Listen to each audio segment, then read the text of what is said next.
Get some energy in here. Ooh, oh yeah, ooh, oh yeah. All right, great.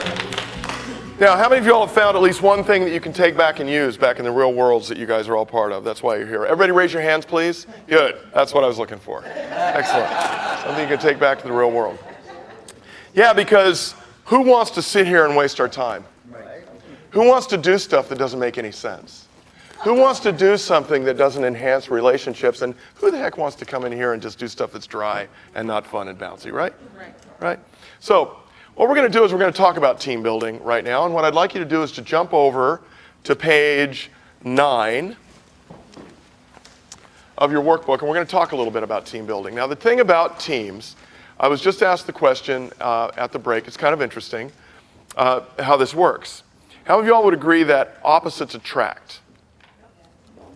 But sometimes after opposites attract, that when they get within each other's radar screen, they irritate the heck out of each other. The opposites do, right? Well, the real answer to that, Carl Jung answered when he differentiated between the conscious mind and the unconscious mind. The conscious mind, that part of you that is fully aware of the information you're bringing in, of the interactions you're having with people, very directly with the words you're saying and the body language that you're conscious of, the conscious mind wants to be with people that are like that you're like, that are like you, right? The unconscious mind, though, wants balance.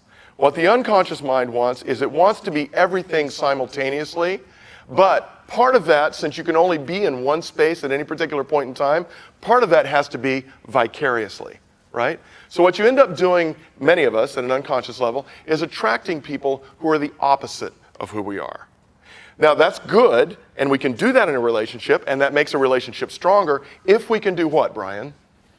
Adapt. If we can be adaptive, if we can learn these skills and not be irritated by that person, and we can use the strengths of that person without being irritated by the differences between us and that person, then we can have a nice balanced relationship, and the same works for a work team, right? What I'm going to tell you is that if we have all colors doing their thing, on a work team, which is represented by this top bar over here, then we have consistent, extraordinary results. And that's what I want you to write down. We have consistent, extraordinary results. We have all parts of what needs to be done being taken care of. But we're going to predict here, if we don't like to slow down and do things right, if we don't like to collect data, if we don't like to have policies and procedures, that is, if we don't let blue energy do their thing, what kind of results as a team do you think we're going to get? Inconsistent or erratic results, that's right. Sometimes we'll luckily get it right, sometimes we'll unluckily get it wrong, and we won't know why, what caused what. We won't know the linkage between cause and effect. Are policies and procedures important? Can people that like to write policies and procedures sometimes induce paralysis by analysis? In other words, sometimes can they work on it too long? It needs to be a balance. But would you agree with me? It needs to be there. All right? Without green energy on the team, what kind of results are we going to get without that caring, supportive energy? Hostility. Cold, hostility. Does it take time sometimes to put the task off to the side and engage and really put the real issues on the table and talk through them and work them through? Does that take time? It's a good investment of time, though. All right? Because down the line, if we don't do that, what happens? Yeah, we get cold results. But what happens to people if real human issues aren't dealt with and they become toxic and they fester? What happens over time? You have explosions. What happens to people sometimes when those issues aren't dealt with? Yeah, they quit or they burn out. So what we get is eventual burnout and quitting if we don't deal with the green issues when they need to be dealt with.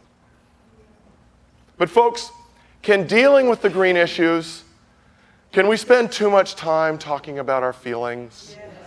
Yeah, it needs to be done in balance. Would you agree? It needs to be done in balance. Without yellow energy on the team, what kind of results do we get? Boring. In the beginning, when we form the team, we get all excited to be working on this new project together, or we form this new department, or we get new lifeblood in the team. It's all exciting while we're on the honeymoon phase.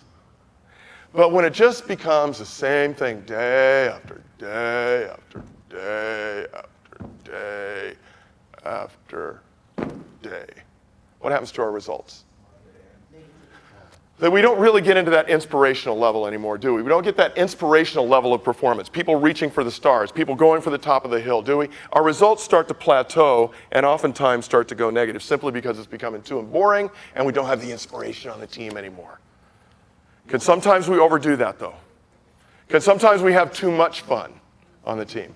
Too much fun that gets in the way of getting things right? But is having some fun, some inspiration, some team building, is that important energy to keep a team going? Yeah. But that also, like everything else, can be overdone. Without red energy on the team, what kind of results do we get? No results. But here's the thing. Here's the mistake that red energy often makes. And you know why I can speak so clearly to this, you guys? Because I've done it many times. At the conscious level, I like people that are like me. I like people that are like this. But too much energy, too much of this on a team, what can that lead to?